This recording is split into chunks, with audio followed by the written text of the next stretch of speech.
And the OCS used, ujue how serious it was. For the OCS ati alikuwa aliniambia kukikuwa na giza nishukie kwa police station, atanipeleka nyumbani, na kama hayuko ata assign somebody to take me home. So even him, he's acknowledging that there's a threat. Yes. But he cannot use the power he has within the law to neutralize that threat. Yes. May I ask you, who is this man? He wields so much power. Who is this man?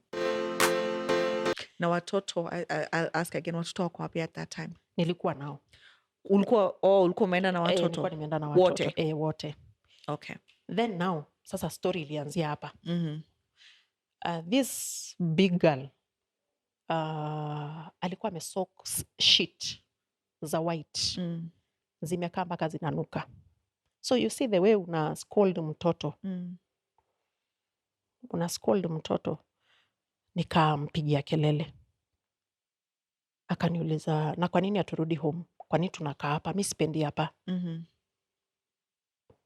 Few days to, was it even the same day or one day after that, huyu akakuja. Na vile alikuja, alikuwa ameniandikia message, anataka vifunguza hiyo nyumba zote.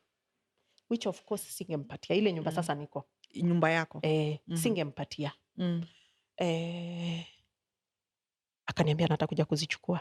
When he came, I don't know kama alikuwa amepatia mfanyikazi pesa kijana juu alikuwa amerudi, akamfungulia gate, na nilikuwa nimeambia kijana asifungue gate, akamfungulia. So me what I did, nilikimbia nikafunga mlango ya kitchen. Alikuwa amekuja na crowbar, na tindo, na hammer, na ako na bunduki. Licensed.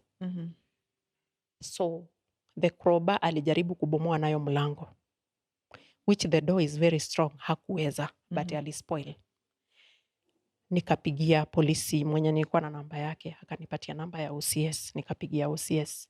Nikamwambia naendelea kubomoa, what should I do? Should I open for him? OCS akaniambia nisifungue. Then wakaanza kuniuliza, hiyo nyumba mlijenga na yeye ni kwake? Sasa nikawauliza, mnaniuliza hiyo maswali, na if I open for him nimfungulie? Hapana, atakuua. Then he did. Polisi wako kuja, akachoka, akaenda. That was the first time. Again he came the second time, not the same day but another day. Pia akaharibu. Now this time aliharibu the main door. But still hakunipata. Na saa hiyo hakuna communication between the two of you. Communication imeshakatika. Wewe uko kwako na watoto, na ni kama anataka access. Okay. Na access ile alikuwa anataka apate, anifungie nje sasa kwa hii nyumba. I think alikuwa anataka nikose pahali pa kwenda.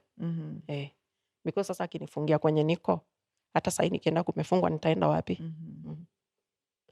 So nikaenda nikaandikisha OB. Polisi wakakuja wakaona the damage ile amefanya, but iliishia hapo. Hakuna scene of crime. Walikuja, hakukuwa prosecuted, hakufanywa chochote, iliisha hivyo. Nilijaribu mpaka kwenda kuona OCPD. Hakuna. What was their reason why they couldn't proceed with the case? I was not given reasons. Okay. I was not given. Nimeenda mpaka internal affairs, nothing. Na somehow, unajua hata ufuate uone haifanyiki, you know, you have a life to live. Yes. So nikakuwa na pasu pole nikifanya mambo zangu. But that is when my daughter also alidisappear. Aliniambia naenda kununua sweet hapa. Akaenda akanunulia, walienda na sister yake huyo mdogo. Akaenda akanunulia sister yake smoky. Akaenda, sister yake akarudi. So akaenda, nikaanza kumtafuta. Nikarudi huko kwenye tulikuwa tunaishi. Nikapata hako. Ametoka kwangu, amerudi kwa babake. So ikawa amepewa instructions nikienda asinifungulie. Nikaenda polisi, nikaripoti. Mtoto amejifungia kwa nyumba, sijui anafanya nini, bla bla bla. Na tukakuja, uzuri hiyo siku nikapewa polisi, tukaenda nao, tukajaribu kubembeleza msichana. Msichana akasema anifunguli, kama ni mimi anifunguli. Daddy amemwambia. So and that is how she moved in with the dad. With the father. Akakuwa anaishi hapo. Tukakaa kidogo tena. kulikuwa na iPad. So my ex akakuwa akicommunicate na my second daughter. Akaweza kumconvince ati kulingana na vile sasa baadaye walirudi wakaniambia alimdanganya atamnunulia simu. Because you remember the big one alikuwa na simu. Yes. So these are other one hakuwa na simu. So for her kununuliwa simu was worth it. Aende. So nilitoka. Nikawaacha kwa nyumba yeye na sistake na ndugu yake. Nikawaacha kwa nyumba because the other boy was in school. The other one anaendaga vibarua zake. Vile tu nilitoka. Huyu akakuja. My ex akakuja. Of course juu wako ndani si watafungua gate because huwezi wacha kama umefungia watoto. Mtoto akatoka. Akauliza hao wengine. Hutaki twende? Wacha twende na nyinyi nitawabaia simu, nitawabaia iPhone nini. Hawa wadogo wakakataa. Wenye ni wake walikataa. Huyu second daughter wangu akakubali. Alienda, she was how old? I think she was in class 7 or class 8. Okay. Akakubali na wakaenda. So he has now 2? He has 2. And 4 are with you? Yes. Huyo mwingine alikuwa shule. Now the second born. There is a second born. The big daughter is the third born. Huyo mwingine alikuwa shule na alipotoka alikuja pia yeye akaenda huko. Okay. Alichukuliwa, of course singekuwa na access kwa sababu alikuwa anasoma ushago ya kwao. So of course unajua Kenya mtoto anaambiwa anasikia, so pia yeye akaenda. Na nikajaribu kwenda kwa chief because you start somewhere. Nikaenda kwa chief nikaambia chief amuongeleshe akubali kunitolea nguo za watoto. Because where I was living watoto bado walikuwa naenda shule, si mbali na shule. It's not far from even where we used to live. So chief akamuita. Of course ukienda kwa chief ama ukienda kwa polisi wanakuulizanga na wanakuuliza namba ya simu. So the chief alimpigia. Apparent baadaye nilikuja kujua chief alinyamazishwa. So sikupata help. Okay. Alinyamazishwa na nani? Na my ex. So sikupata help. Through hongo? Of course yes. Nini nyingine? Kuna pia aspect ya mtu anaweza kuwa maybe he has power, you know, because it's either money or power. Would you say the man wields power also, or he's just somebody who is moneyed? He's just somebody moneyed. Na pia I think power is involved. Okay. Yes. Okay. But what I know ni pesa. Alafu hiyo time sasa mimi nilianza kwenda kwa chief, kwa polisi. There was a case going on about him. Okay. Which I think is not proper for me to mention. But he has his way how he covered everything. Okay. But ni pesa ilitumika.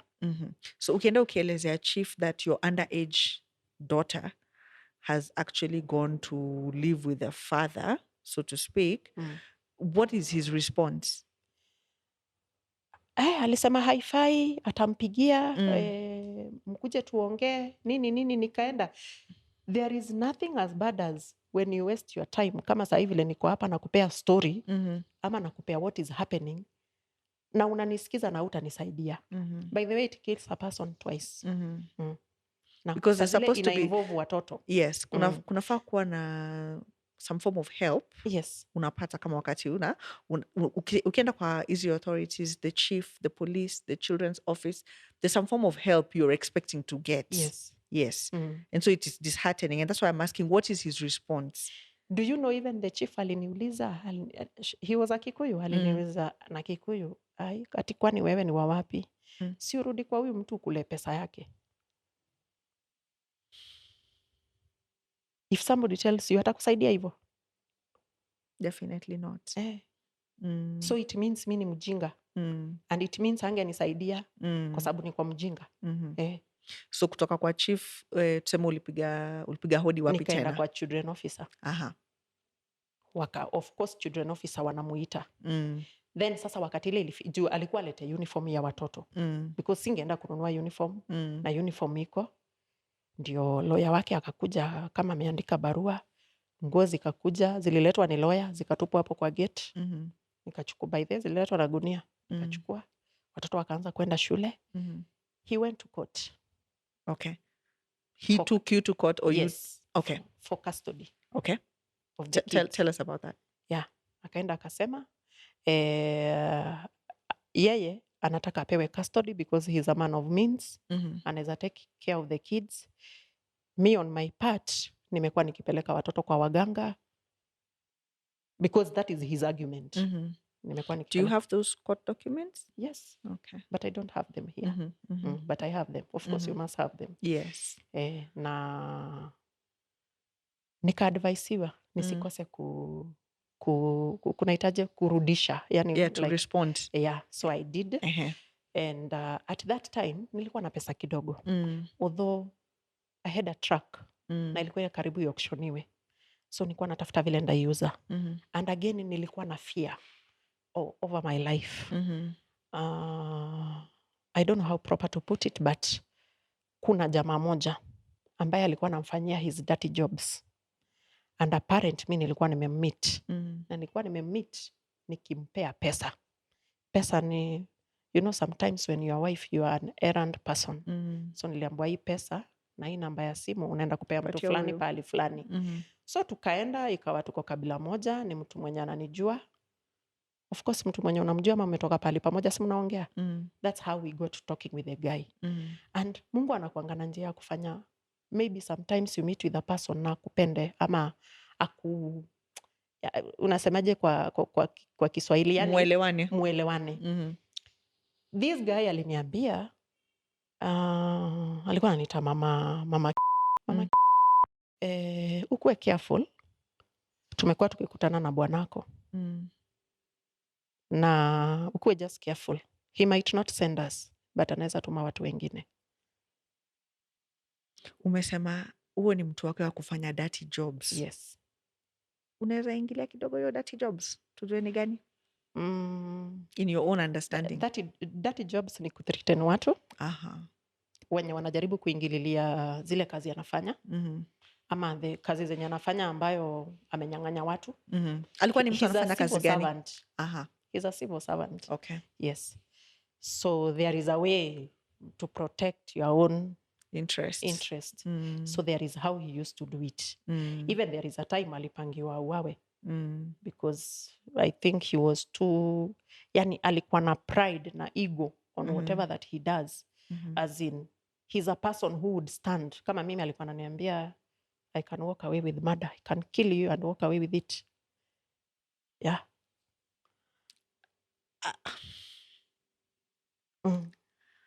Has he threatened you directly like that? Yes. No, not once. And my mom told me, mtu akikuambia hivyo, he will do it. Take it seriously. Yes. So reason why I was praying, Mungu anisaidie nitoke. I didn't know how. But watoto ndio wanga it's like ile breakdown wanakufanya hivi, rudi chini. You don't know what to do. Because even if I was to run, even if ningepanda ndege niende, huyu msichana ningemwachia nani? But ametrust huyu mtu. How do you break that trust? Yes. How? So nikapelekwa kotini. Nikapaintiwa the devil. Nikajaribu. The lawyer that I got, akani advise. Because uko threatened, huyu amekuja amefanya hivi, niko na hiyo obi ya kubreak the house. Akanisaidia. So we wrote a letter. Tuka CC to DCI, Internal Affairs, Human Rights, IPOA na DPP. And that is now where I started the thing. So kila ofisi ilikuwa inaniita. Hizo zote wenye nilisisi. Nikienda napeana story yangu, nikienda napeana story yangu, nikienda napeana story yangu. For DCI, I went the first day. But the second day I went, nilipata gari yake imepakiwa huko. DCI hii ya Kiambu? Hii ya Kiambu. Now one person there, because it is one person there, aliniambia, hapa kumeletwa bag. Sasa, tufanye kesi yako tukiwa tumevaa kabuti. You know when they vaa kabuti is when you are dead.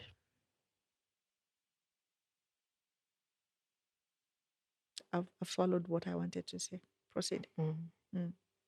Akaniambia na Kikuyu, upite ka do maine. Sijui kama kwenyu kuna grow ndoma. Ndoma zinapandwa kwetu, zinapandwa na huko chini kwa mto. Na kama hutaki kujulikana huko ndio kwenye unapita. Enda tu pali utatokelezea. And under no circumstance should this man come and tell you to go back. You'll get killed na utagiwe it was a robbery. This is the DCI officer who's telling you? Yes. Na akaniambia hiyo nimekuambia kwa sababu nimekuona na rosary. Either utake advice yangu, ukisikia kumekuwa na giza sana, ndio hii namba yangu ya simu nipigie. So I never pursued again the story. Niliwachana nayo. Hivyo. Na nikawacha. Nikaanza kuogopa. Yes. Nikitoka naogopa. Because hata nikitoka kwangu nikiona mtu ameingiza mkono kwa mfuko naona ni kama bunduki anatoa. So nikaanza kuwalk in fear and I could trust no one. And before then, there was a guy, when I was still in his house, there was a guy who alianza kunipigia simu. Na tukaongea. Ubaya hizo simu zangu zote ziliibiwa. One iliibiwa na robbery kwangu, which case has also haikufanywa. Na hiyo ingine ilitolewa, which I think ilitolewa kwa kibeti. I think ni yeye ndiye alitumana kwa sababu iko na a lot of evidence. Kuna huyo jamaa aliniambia, after tuliongea na yeye sana, akaniambia, I should tell you, you are innocent. Na mimi siwezi mwaga ya damu ya mtu mwenye ako innocent. Huyo mtu wako atakuja kukuua. Be very careful. That time bado mumburuzana kotini huko? Hapana, ilikuwa mambo ya koti, ilikuwa before tuachane. Na that guy alinipatia story mingi sana. Ambazo nilikuwa na record. Nilikuwa nazirecord. But iPhone nikipata away zinaweza kuwa retrieved. Because they were recorded and saved. And he told me he was paid to lure me na afanye vile anataka. So he never managed. But there is one day aliniambia, leo uko na gari ya grey na umevaa dress ya red.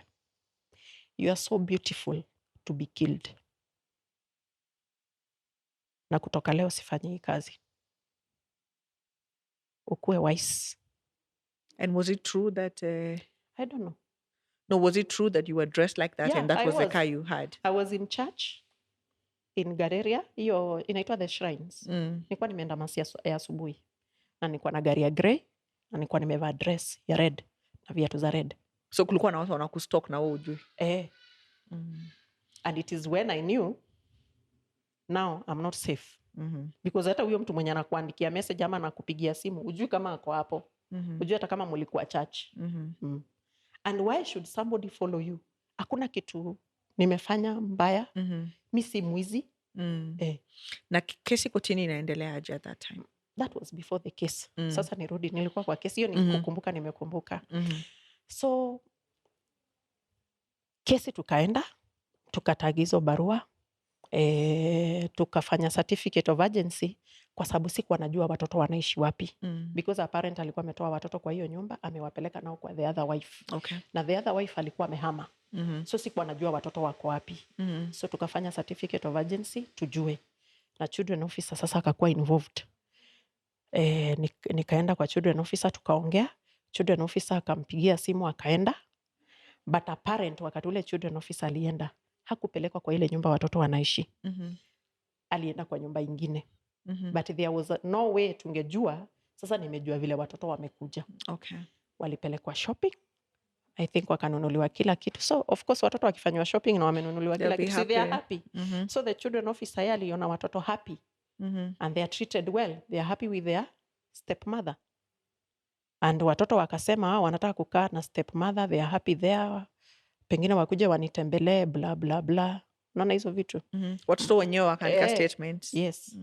Because watoto wanahojiwa. Yes. Ule, especially ule the older one. Yes. She was by this time over 18, right? No, she wasn't. Oh, she wasn't? Yeah, she wasn't. Yeah. So that is the report children officer alipeana. Na akasema on her opinion angesuggest the father apewe custody, but mimi nipewe unlimited access. did the children officer come and see you in your home? Because I believe you had some of the children and some were this side. Or by this time, all of them had gone. One of them had gone, but the other small ones were there. Yes. Children officer alikuja kwangu. Na akakuja akapata watoto watatu. Okay. Because now the 3 are with the Wako father. side ingine. But the boy, I think, alikuwa shule. But now I had the boy with the ADHD and the 2 younger ones. Na sikukuwa hiyo siku. But aliendelea akakuja akaongea na watoto. According to the kids, aliongea na watoto like for 10 minutes. I had very big dogs and very beautiful ones. So concentration yake alienda kwa umbwa. Kuona umbwa. Mimi hakuningojea ama hakuni alert anakuja. So the report ile alipeana alisema huko kwangu hakuna basic needs. So I don't know what is basic. If I can feed dogs, not human beings, dogs and chicken, na ni kwangu. Kwangu. Basic needs sijui ndio gani. You didn't get a chance to speak to the children's officer. Even when unasema he or she never told you they were coming. I talked to her the first time. Wakati ule alikuwa, unajua unapewa barua, unaenda kwa children officer. So unakuwa assigned to a certain one. Okay, so I'm not conversant with the court process.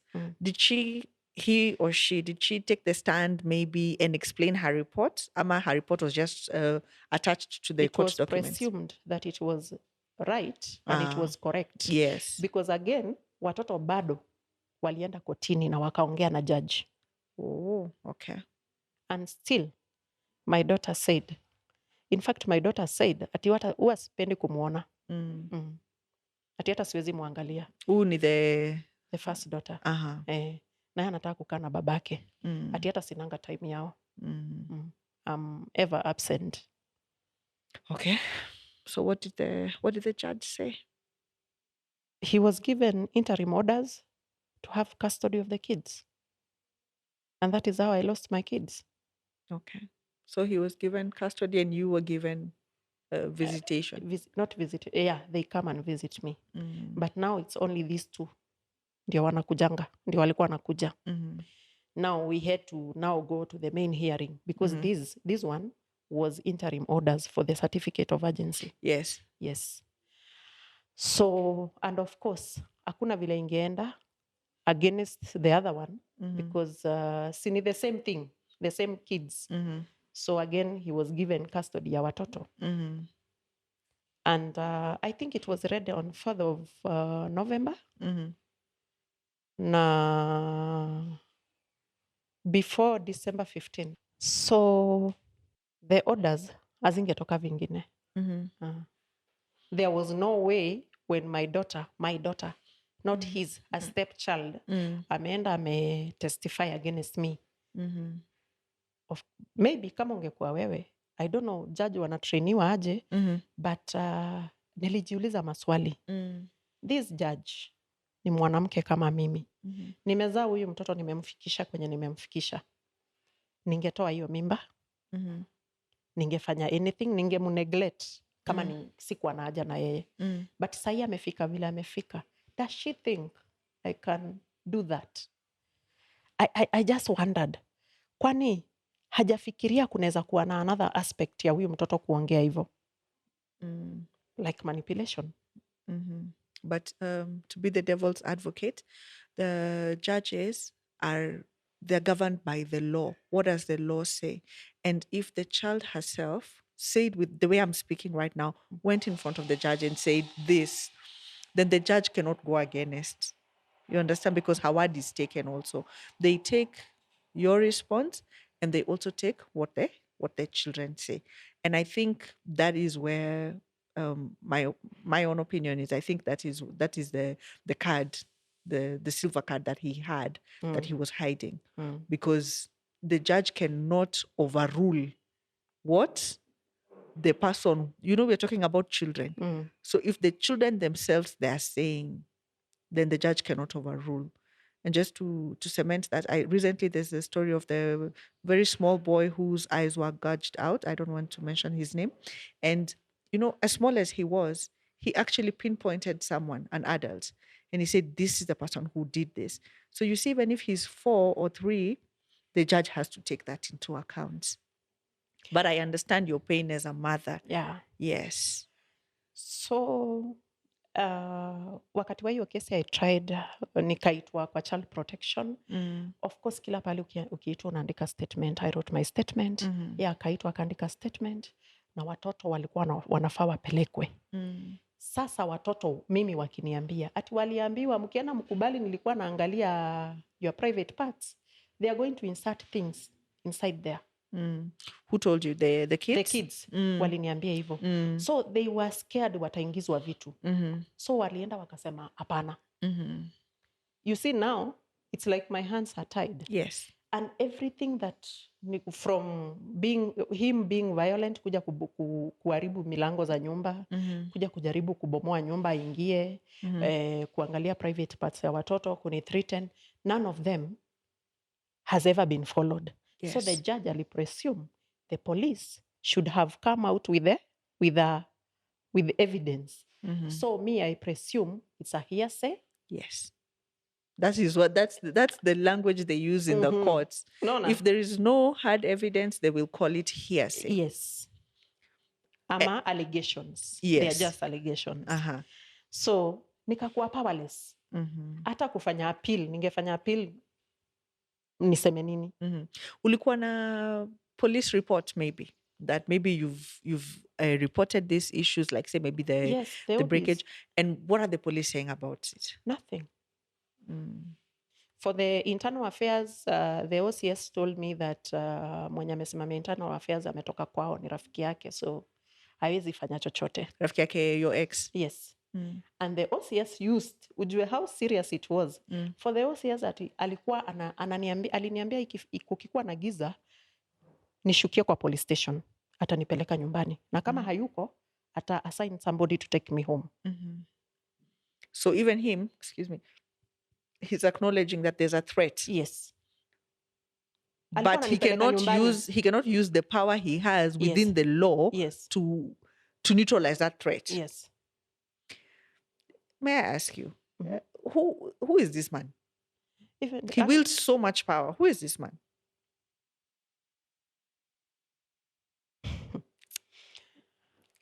Give us a profile. Paint him without mentioning his name, without mentioning his office, but just paint him. Talk about his age. Talk about maybe how moneyed you think he is. Talk about the people he knows, the networks. Let's just get an idea of who this person is. He's a civil servant. Senior? Yes. I think job group R. Yes. And I would say he's intelligent. He knows how to work. He's very good at his work. Even if he's good, ako na scandals. Okay. As I mentioned, those scandals are the main things that made him, I think, akakuwa na overpride. Akakuwa untouchable. Untouchable. Is the scandals related to corruption? Yes. And they are known. And you also mentioned that he's a licensed gun holder. Yeah. So meaning, akienda kuchukua gun, not because I was a threat to him. There are some people who are... There's other things going on behind the scenes. Okay. So, watoto wamechukuliwa wote, including the young ones. Sasa nilibaki peke yangu. Wow. Okay. Nikabaki peke yangu in a very big place. And shetani akaamua kuniuzia uoga. That even singetoka kwa nyumba for 3 good months. Nilikuwa naona nikitoka nitapata watu wameningojea. Watu wameruka kwa ukuta. Yani in my mind. Nilikuwa naona watu wataningojea. Put that on silence and I will retake it.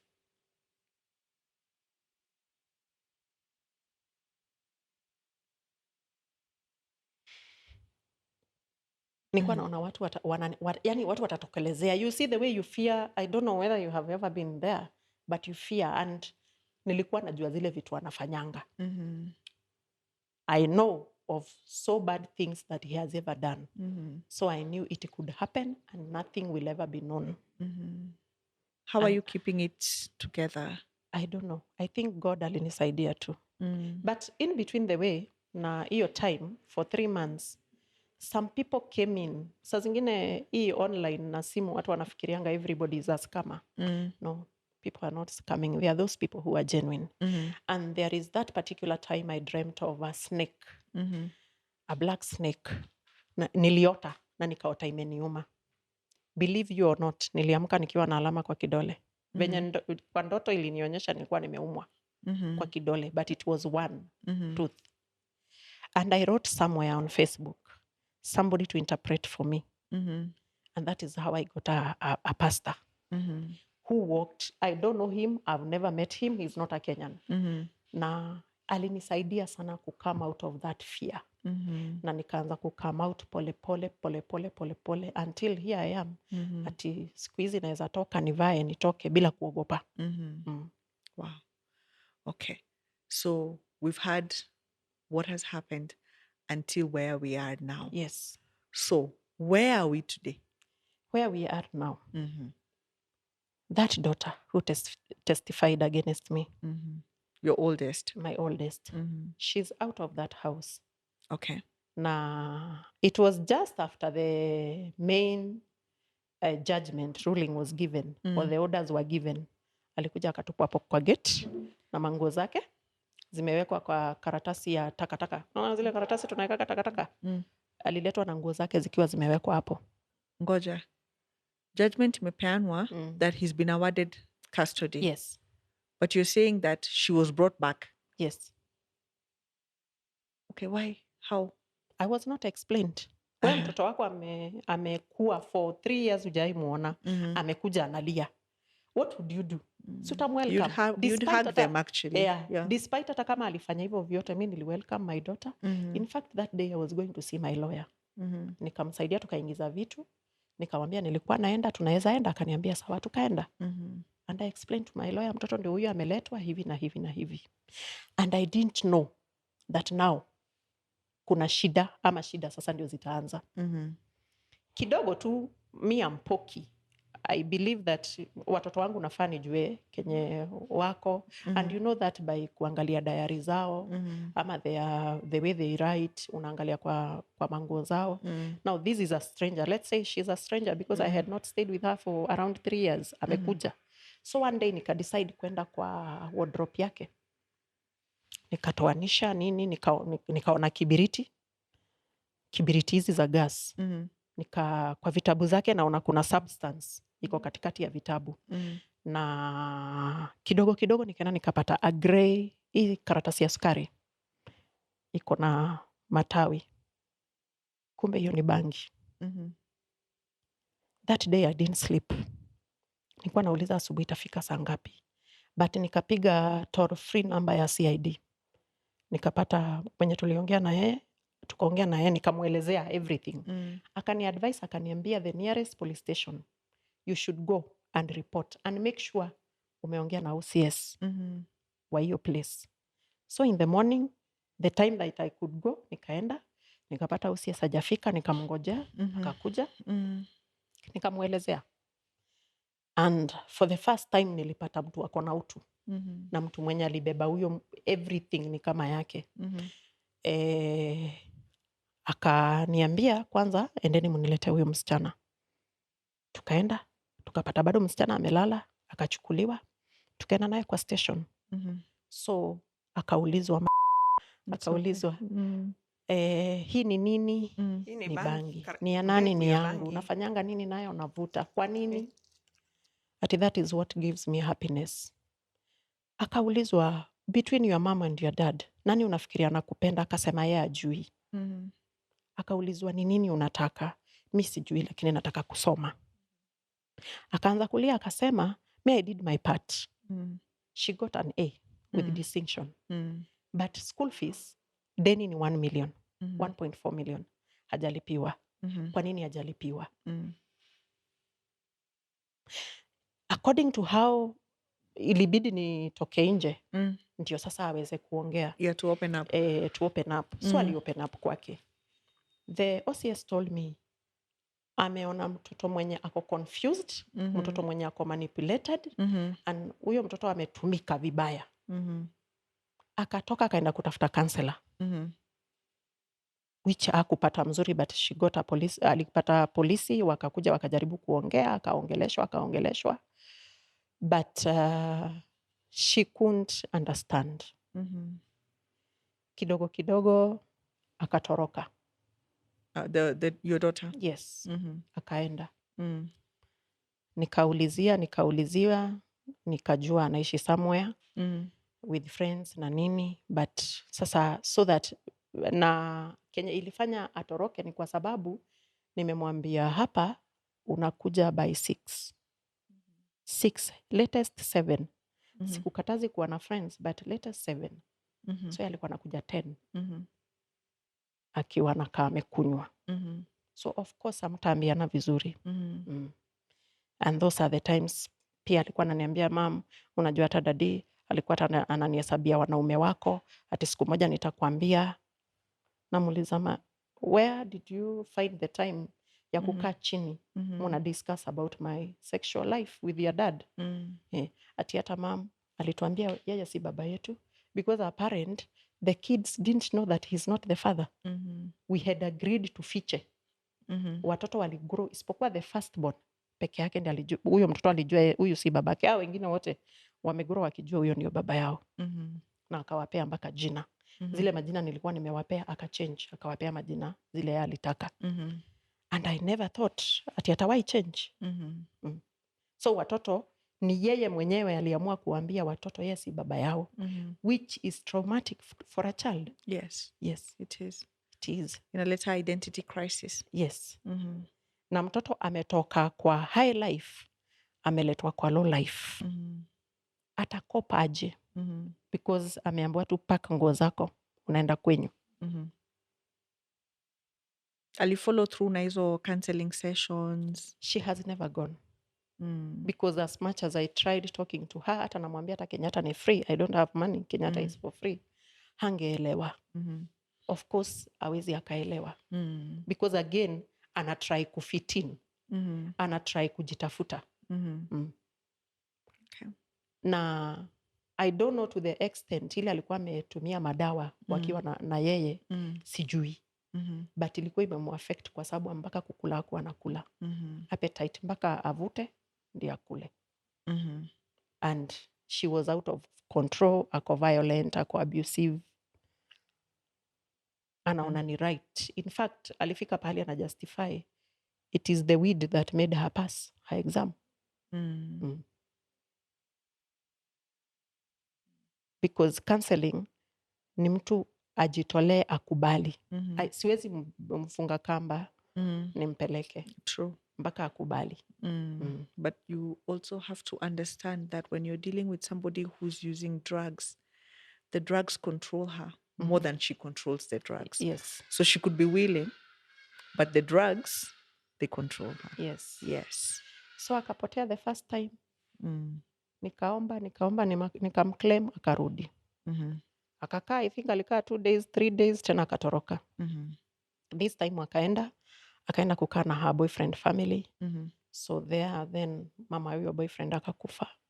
Wakaenda matanga. Then kukakuja wakati wa election, wakakuwa wana feel unsafe. She requested that if she can come. Welcome back bado. Akakuja. Wakakaa, then after election hakukuwa na any violence. Tena alienda. As we are speaking, it's just the other day nimejua ako kwa safe hands. Okay. Ama I don't know how safe, but I press you it is safe.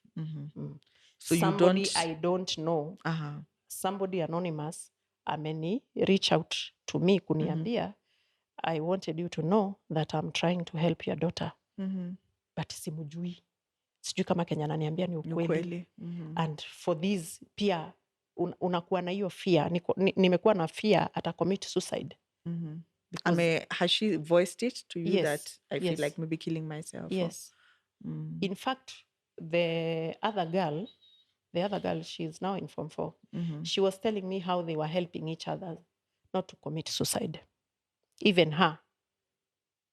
It's now that she has tried so much because of culture shock. Juu alitoka kwa shule yenye hajaiambiwa shike dasta aoshe chini. Ameletwa kwa shule ya CDF kwenye anaambiwa aoshe chini. Anaambiwa akae kwa uchafu, kwa mchanga. Ya juu hiyo maisha.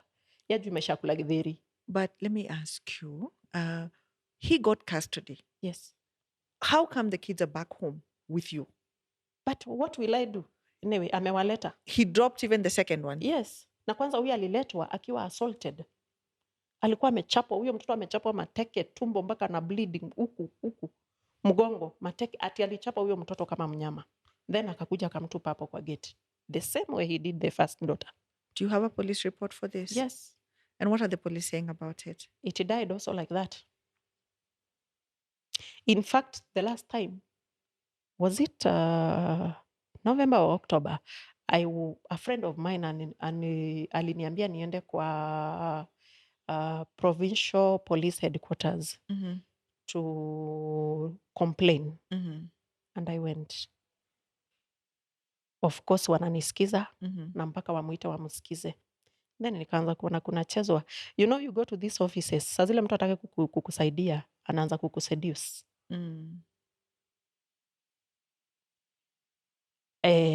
Akaniambia, the officer akaniambia anaandika barua kwa DPP wa advice. The DPP waliandika barua ambayo alinisomea up to today. I don't understand because walisema, what I can remember is, ati DPP wanasema they are aware ati mimi na my ex, we don't see each other eye to eye. So hiyo kesi irudi kwa children's department. How does a crime inarudi kwa children's? Na mtoto amechapwa. Mtoto wako amechapwa. Na amechapwa vibaya. Mtoto wako traumatized. Wow. So, sorry. Let me ask you, what kind of help do you require, and what can we do to ease your burden? My worry is so much on the girls. I have 3 girls. My last daughter, she's turning 13. Na pia yeye ako na suicidal thoughts. Living with the dad or with you now? Living with the dad. Okay. Na kalikuwa kananiambia ati anaotanga kama nimeuawa. Anaotanga nataka kushutiwa. Anaotanga ati amepata nimekufa. Sai ako na ulcers. Ukiongelesha huyo mtoto, kuna somewhere ukiongea na yeye sana unaona withdraw. Na nakwambia I don't know. So you don't know whether also her, she's being threatened or manipulated or what is happening. Na remember huyo mtoto pia alikuwa anaangaliwa huko. Anakaa huko. Sai wako hao wawili. So nilikuwa namuuliza, when you get lonely, what do you do? Ananiambia I go to sleep or I go and talk with my brother. This girl, huyu mdogo, she looks different from all the other. Akona nywele yenye inakaa si ya Mwafrika. Anakaa mtoto wa pointi. Even the man alikuwa ananiambia huyo mtoto si wake. My mother-in-law alisema kwa hakunanga nywele kama hizo. How safe is she there? Now already the thing is being aired out kwa hiyo nyumba. Hii nywele kwetu hakuna. Hao watoto sina pesa ya kuwasaidia because everything is money, but they need the counseling. Siwezi wanyima baba yao the way he is. But I think he's not a human being to his own kids. Hata wao wenye ni wake. But first of all, hao watoto wana need kuongeleshwa. Otherwise, I don't know. I don't want to say. Yes. You mentioned at some point that both you and him had taken the help and the services of lawyers. And I know that maybe there might not be any communication between you and your ex. But have your lawyers spoken? Yeah, they have been maybe speaking. to say that the children need therapy. This, I think you mentioned maybe 3 of your children already struggling with suicide and suicidal thoughts. And what is the response from him? I tried that in court, and court ikasema watoto wapelekwe therapy. Okay. They were taken for therapy for 1 day, which again, hakuna one day huwezi find out anything about the child. Then na report ikaletwa kotini. It said watoto wako happy. Then kama wako happy, kwa nini huyu amekuwa a drug addict? Na because amekuwa drug addict, is it that your child akikuwa drug addicted, akikuwa drug addict anatupwa ama anasaidiwa? Hiyo custody alipewa ya nini? Alipewa ya nini? Because mtoto akiharibika si ati anakuwa wangu. He went to court akasema he's a man of means. He's able to take care of them. Kwetu wanasema an elephant haishindwi kubeba hiyo nini yake. Hata kama mwanamke hana pesa. That's why they are hawkers. That's why watu wako marikiti. That's why watu wako kwa shamba. Na unasaidia mtoto wako kulingana na uwezo wako. But I presume hakuna mwanamke mwenye anaweza angalia mtoto wake akigo deeper into depression na addiction ya drugs of something that she cannot do. Yes. So she cannot help herself. I tried again in the same court kwenda kusema mtoto hajaenda shule. Huyu mwenye alikuwa assaulted hakwenda shule 1 term. Hajaenda shule. Na huyo mwingine hana results. By the way, the second born and the third born hawana resort. The second born ameenda university kwa sababu aliitwa ni government. So the results zake hazitakikani, but still shule kuna deni. Huyu hakuna pali anaweza enda. Because when you get an A, you get scholarship. That huyu ni mtu mwenye anaweza fanya anything in this world. She can be anything. But why is she frustrated? She did her own. She did the best. Despite hata hii addiction and the stress and everything. She did the best. She was among the best student kwa hiyo shule. I want you to do a profile for us, for your kids. You can just name them A, B, C, and tell me, like, say, maybe child A, this is the struggle that they have. Child B, all the way up until we cover the 6. Child A, alizaliwa akiwa na ADHD and hange continue na shule. By the time I was getting married, ndio nilikuwa nataka nimtafutie njia aende nje so that they can tap the talent. He has talent in which area? Yes, he's very talented. In which area? Hajui kusoma, but anaweza kuja hapa aone vitu mingi sana. He's gifted with the eye. Anaweza kuexplainia hata machine vile ina work, lakini hajui kusoma instructions. Okay. Second born is a boy also. Ako deaf masikio moja. But he's a bright boy. Aliitwa JK Watt. Nimeweza kumsomesha 1 year. The second year amedefer kwa sababu tulikosa resources, because the resources hata help. Na pia kuna pahali pa kukaa na kuna feeding. Na kuna laptop na kuna everything. So kwa saa hii amedefer. He's with you or with the dad? He's with me. Okay. Hawa wakubwa wote walikuja. Huyu alijileta. Okay. Na alijileta kwa sababu, aliniambia alijileta kwa sababu chakula inafichwa kwa hiyo nyumba. Okay. Them they have their own story to tell. And I think wenye niko nao wako willing to talk. Okay. Yes, they are willing to talk. Okay. I can say, maybe nidanganye, but mi nasema kulingana na vile watoto wangu waliniambia. They don't know, they don't understand kwa nini kulifanyika kenye kulifanyika. For them wangependa their family to be back. Yes, and to be together. Yes, but they don't understand. The now child C is now the girl who is in dire need of help. What kind of help? I don't know what help kwa sababu she has an accumulation of 1 point and the school is demanding almost over 10 million. Okay. Kwa sababu kuna watoto wengine. So wanawalipishanga as a lump sum. Okay. I tried talking to the director, nikamwambia, why don't you give her the results? Then hii deni yake uweke hawa wengine. Walikataa. Then, and again akaniambia, I'm not listed as a parent. The school has the contract between them and the guardian. I'm not registered as one of the guardian. So the only way I can access the information in school is through court order. So I'm unable to help her. Number one, yeye aendelee na masomo yake kwa sababu hawezi enda kutafuta shule kama hana results. Papers. And again, the addiction. Okay. And that girl doesn't trust me. I'm a devil for her. So there is addiction, and then there is the school fees issue. Yes. Depression and suicide. Yes. And of course, the breakdown of relationship between mother and child, Yes. mother and daughter.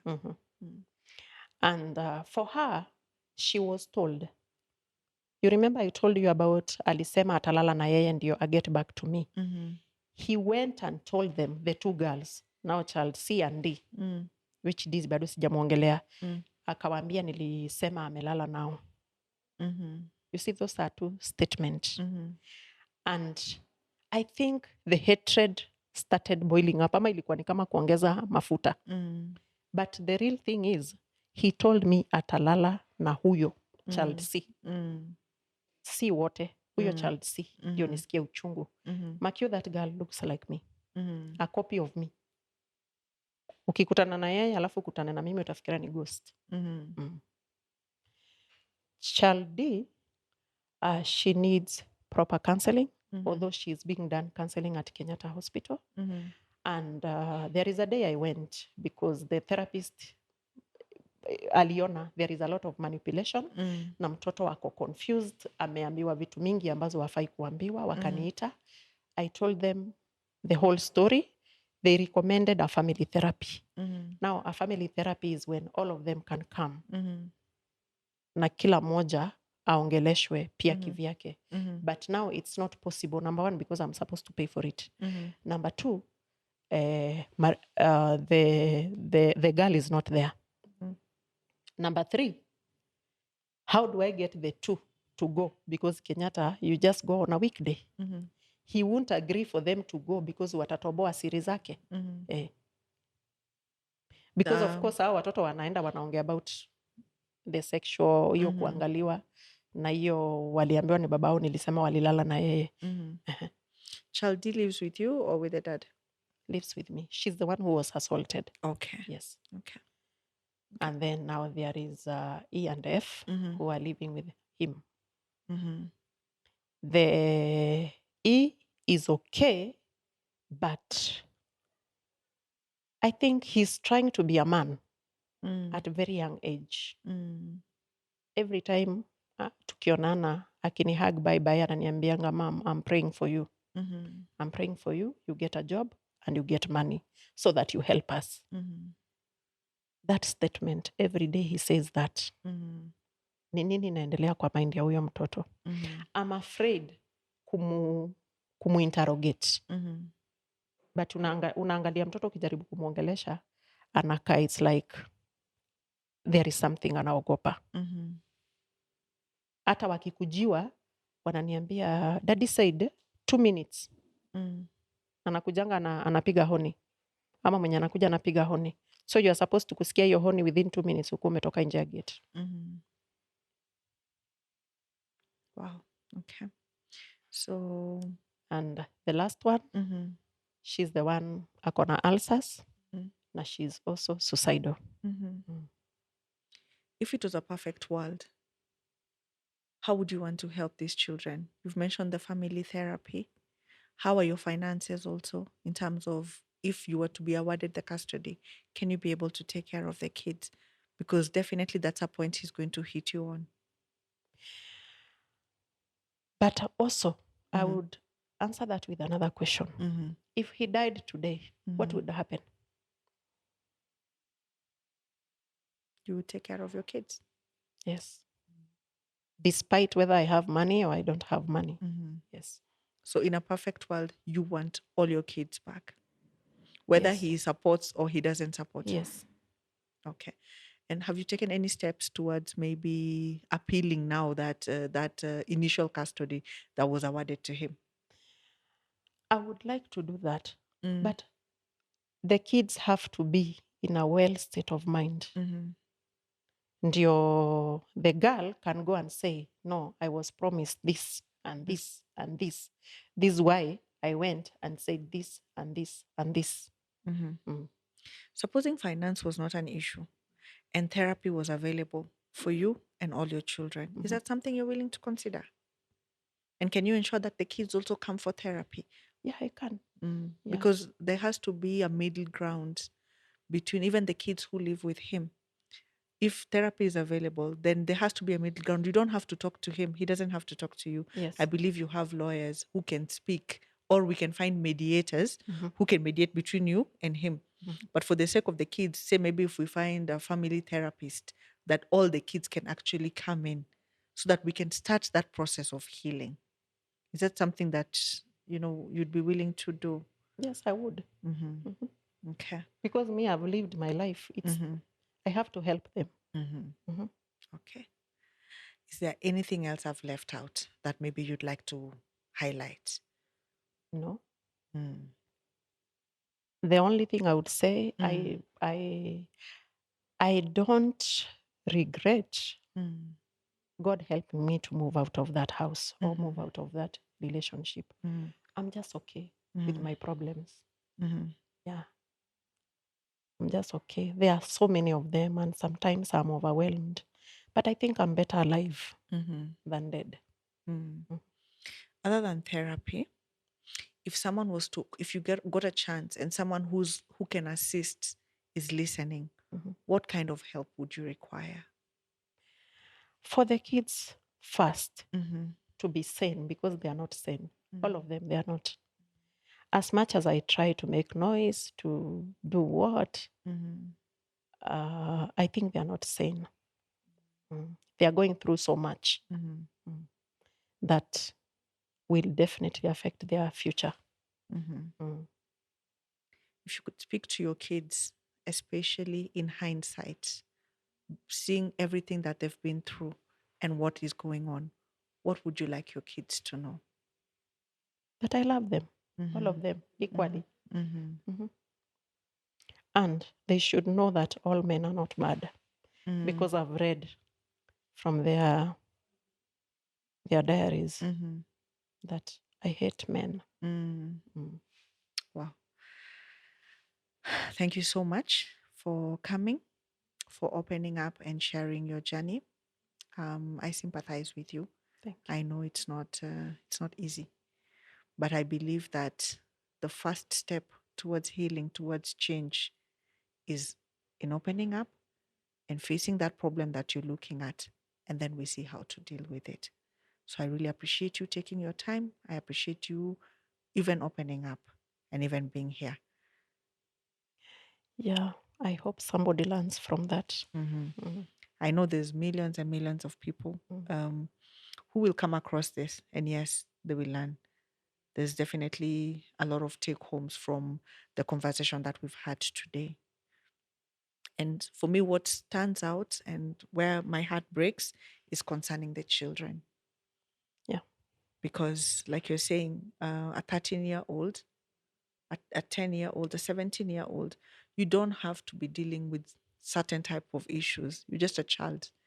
You need to be worried about grades, about your friends, about crop tops and baggy jeans and TikTok videos. That's what children are supposed to be worried about.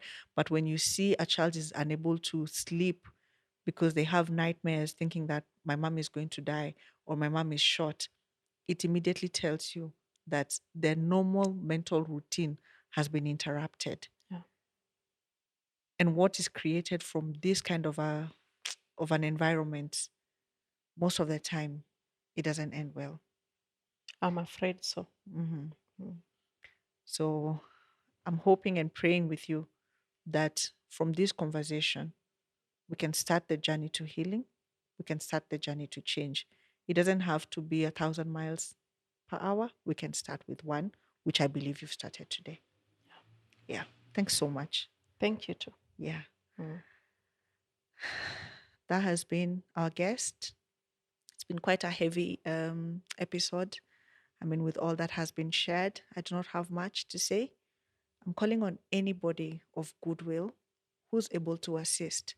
be it in terms of therapy, be it in terms of the authorities, people who sit in places of authority, the police, the court system, the children's office, anybody who can be able to use their skills and their experience and their office to assist this guest. We're very much willing and we're very much open to it.